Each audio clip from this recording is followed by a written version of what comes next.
Good morning, Padua. I'm Delaney. And I'm Sienna.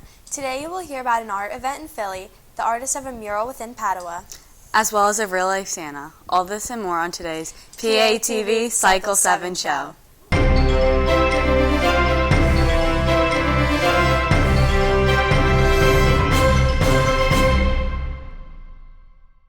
The Photopop in Philly is a great place for artists to create unique pieces of art for others to see. Here's Olivia with more on the gallery and the artists that helped create it. The Photopop Interactive Art Exhibit is located in Philly and is recently reopened for the holidays.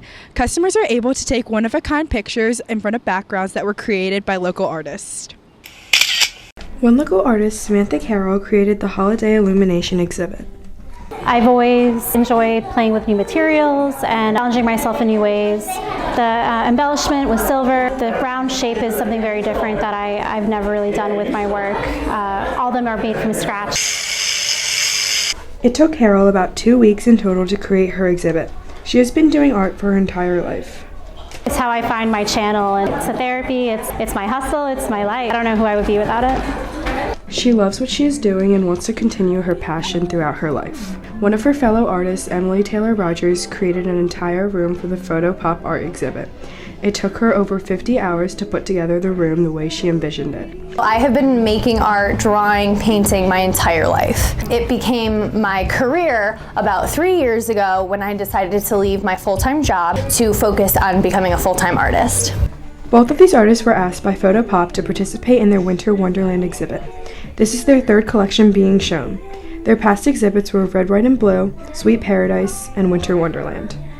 I was a part of the summer Photopop exhibit, Sweet Paradise. They invited me to paint a 3-foot by 3-foot canvas for that show, and I created that and was a part of that show, and then they invited me to be a part of the Winter Wonderland show as well. The Photopop exhibit started in 2018 and is planned to continue showcasing local artists' work. For PATV, I'm Olivia reporting. Thanks, Olivia. If you have been in the basement of Padua Academy, you have surely passed by the George Washington mural. Maggie sat down with one of the artists who painted it. Here's the story. Throughout Padua, many murals and works of art are displayed for students to admire. However, not many know their origin or the artist behind them.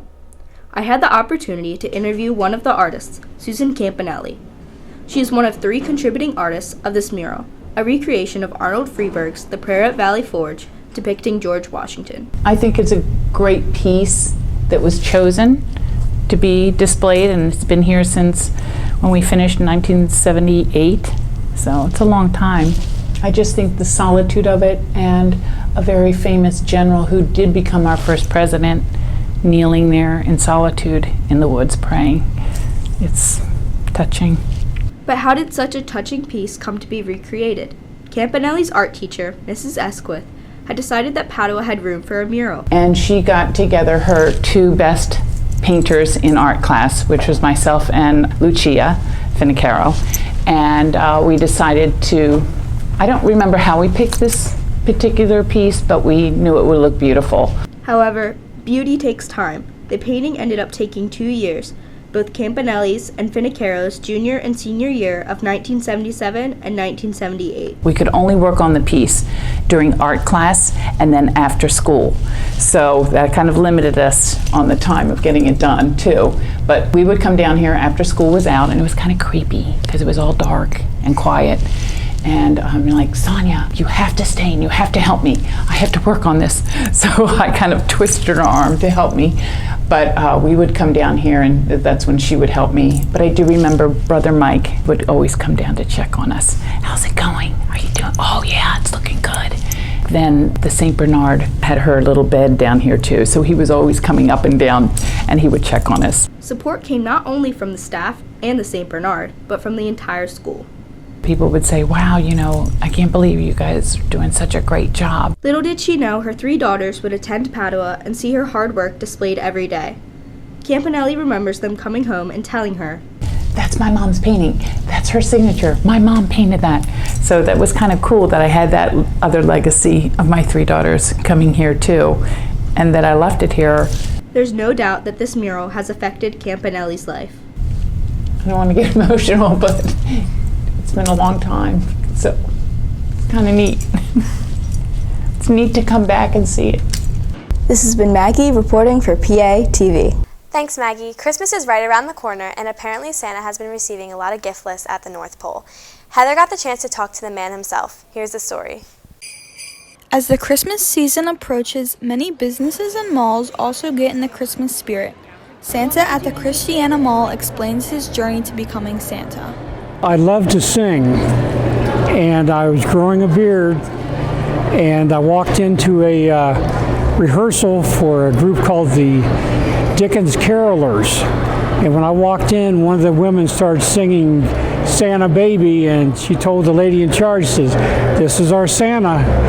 And it started from there. Then I went and did some things for the Navy, some parties for them, and then started going on from there. It just got more popular.